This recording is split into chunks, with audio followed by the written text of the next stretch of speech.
entertainment rankings and reviews. Mini reviews. Greetings, my fellow YouTubers, and welcome again to Big D's Entertainment Rankings and Reviews. My name is Noel, better known to you as the Big D, and this time around, I'm going to be bringing to you a triple shot of mini reviews. Now, this was originally to be two, but I decided to change my plans and what have you. Like I said, sometimes my schedule's subject to change, and it's changing for this one. Anyway, it's going to be a three-fer featuring three films from Universal and Blumhouse themselves. Since I just did a spoiler-free review of their recent film, which ended up being a humiliating failure in Megan 2.0, I thought I'd talk about their other three films, which also have ended up being big disappointments this year. So, on your toes, let's get ready and talk about these films. If you're ready, let us begin.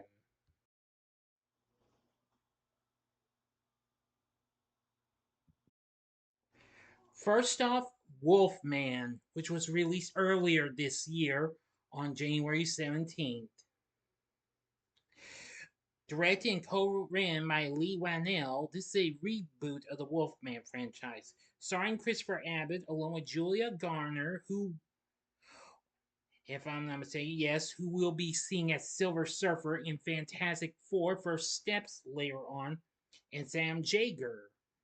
Now, the plot follows a family man seeking to protect his wife and daughter from a werewolf, only to become infected and slowly transform into the creature.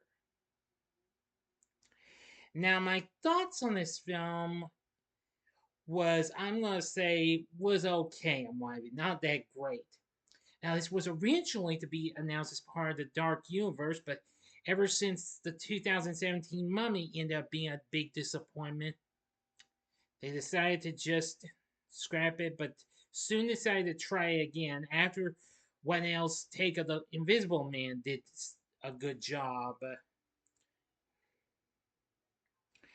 Anyway, yes. Now, the film starts out in 95, where a hiker's vanishing in the remote mountains of Oregon sparks speculation about a virus linked to the region's wildlife, referred to by local Native American tribes as, well, I can't really pronounce that. But during a hunting trip in the area, a young Blake Lovell and his stern father Grady spot a mysterious humanoid creature lurking in the forest and hide in an elevated hunting blind. Grady informs its friend Dan about the beast. Dan turns down his suggestion to hunt it to protect Blake and Dan's son Derek.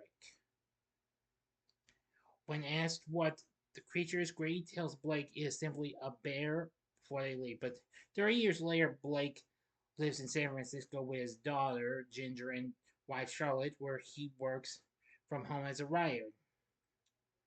Well, apparently, he now struggles to control his temper, like his now estranged father, and cause a strain on his marriage. So he decides to vacation in the same spot where, in Oregon, where he and his now estranged father were in the beginning. But soon it turns into, yeah, really a fright fest.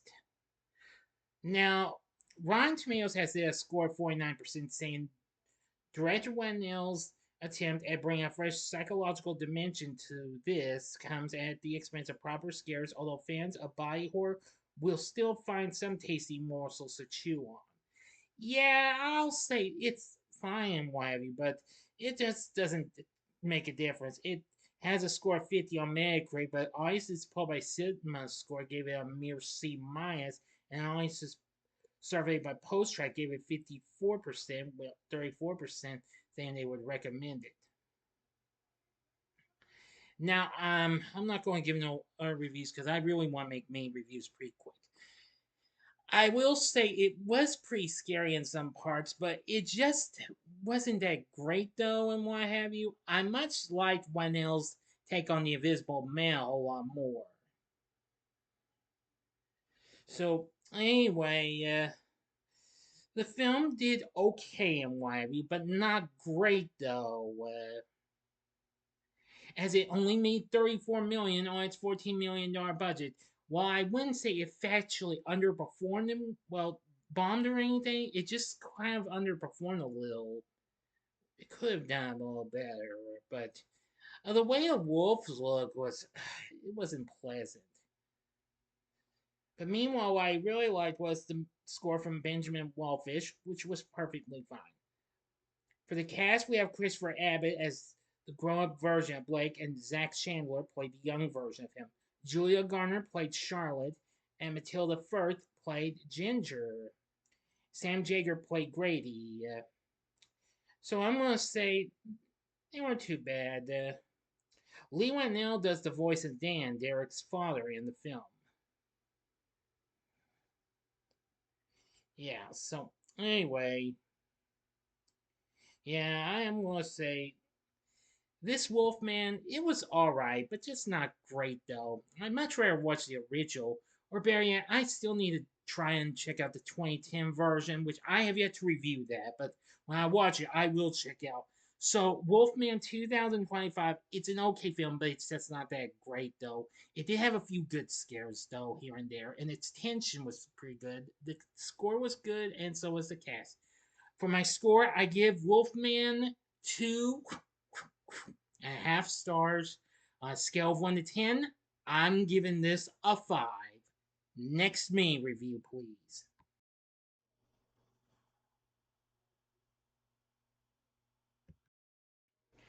The next film is that's getting me reviewing this is The Woman in the Yard, a psychological horror flick directed by Wame Colette Serra, who of course most people knew best for directing the remake of House of Wax as well as Orphan. Let's see, Jungle Cruise, Black Adam, and recently Netflix's Carry On. The film stars Danielle Deadweiler, Akwi Okpakwasili, if I mispronounce that, I apologize, Peyton Jackson, and Russell Hornsby. This was released on March 28th of this year. But this film didn't do so hot than Wolfman did. It did get mixed reviews though. Anyway, it focuses on a widowed mother named Ramona who was disabled after a car accident that killed her husband David, and she cares for their children, two of them, Taylor and Annie, but she is strict and emotionally distant from them. A mysterious woman draped in black appears in the front yard claiming that today's the day. After a brief and disturbing conversation with the woman, Ramona advises her children to stay away from her. Taylor is not convinced by his mother's story and tells her she needs to get rid of their unwanted guests or he will. This results in Ramona losing her temper and throwing a mug at their kitchen floor out of anger and sends Taylor to his room. He disobeys her, however, and pulls up a chair in front of the window overlooking the yard where the woman is still sitting. And that's all the story I will get to you. If you want to see this, you can. But anyway, my thoughts on this film, it was alright, but it wasn't that great. I feel like the first bits of the first couple of halves of this film was perfectly fine and what have you. Definitely, it was pretty eerie and thrilling and what have you. But the final act was what really brought this film on the downward spiral. It ended up being boring and what have you. Lauren Balfe does the film's score. I can give that film that credit for that. For the cast, we have Danielle Deadweiler playing Ramona, Akui Wasilia, again, sorry for mispronouncing that, played the titular character of the woman in the yard. Payne Jackson played Taylor, and Estella Tahia played Annie. Playing David is Russell Hornsby, who I mostly remembered of TV's Grimm. So the film was fine. Well, was fine. Had a good cast. But anyway, this film didn't do so high. It underperformed, going on making 23 million worldwide on its $12 million budget, given another big disappointment for Blumhouse. Metacritic has it as score 51, and well, just like Wolfman, audiences polled by CinemaScore gave this a C minus as well, While on Rotten Tomatoes it's at 41%, saying the film has plenty of spooky promise to in its premise and a committed performance from Danielle Deadweiler. But the story's heavy-handed metaphor leaves little room for scares or surprise. Yes, now that's understandable and what have you. But anyway, I feel like this just didn't really prove to be that much of a spine tingling fright fest. So from what I've seen, the woman in the yard this just wasn't that big and what have you. It was good for its first few minutes, first hour or so, but in the last bit it just went downhill. I wouldn't recommend this film unless you're curious about it. If so, you're more than welcome to check out. But I did appreciate the main character Ramona being disabled though after her car accident. For my score, I'm gonna give The Woman in the Yard 2 stars. On a scale of 1 to 10, I'm gonna give this a 4.5. Next film, please.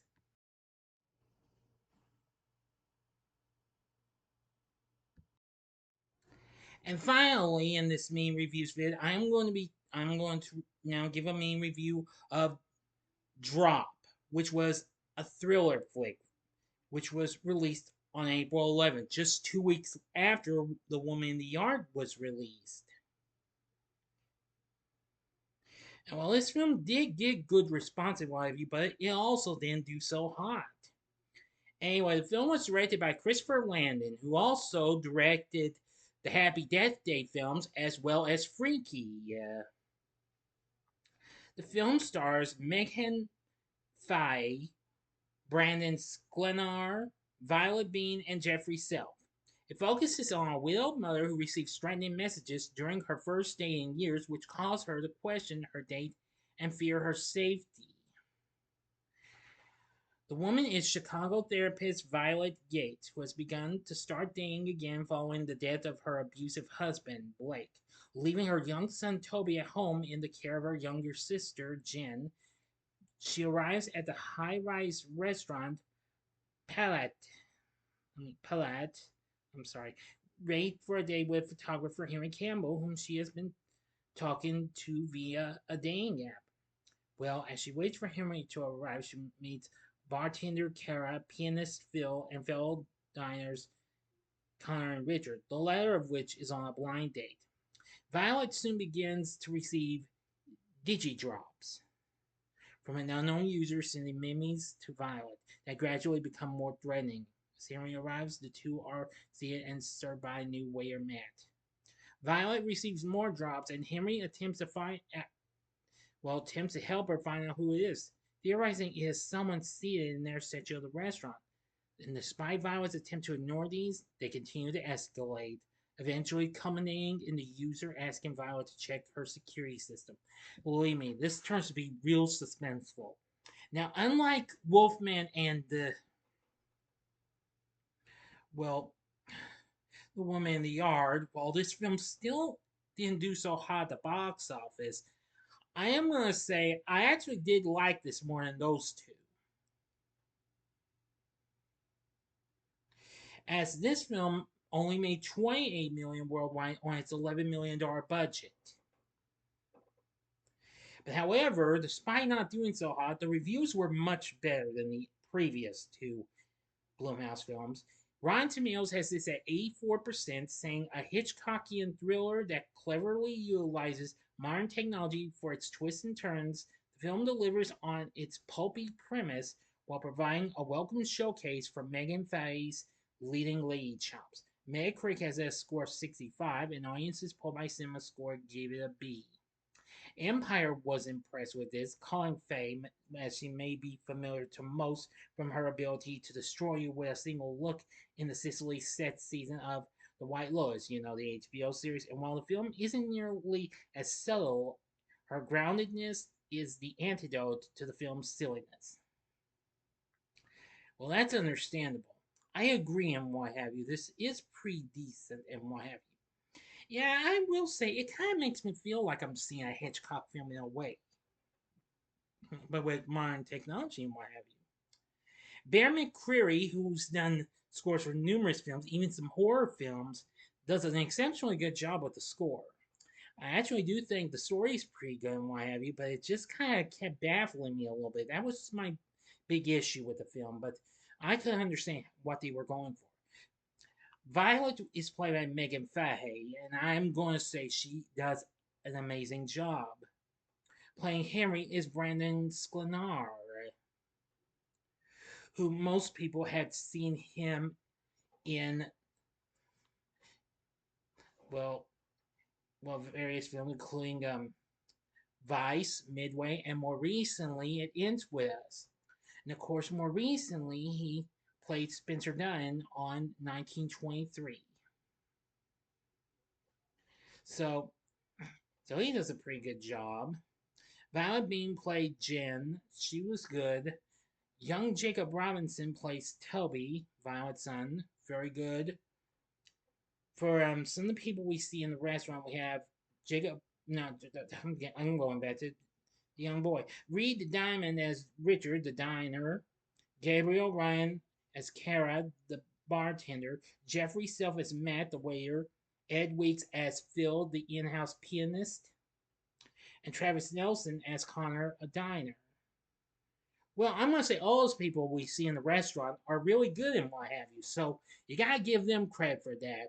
But anyway, well, it kind of kept me going from one thing to another. But hey, I was completely understand what this is about. But I think this was not quite as good as how I've gone to the reason where I like the Happy Death Day films or even Freaky.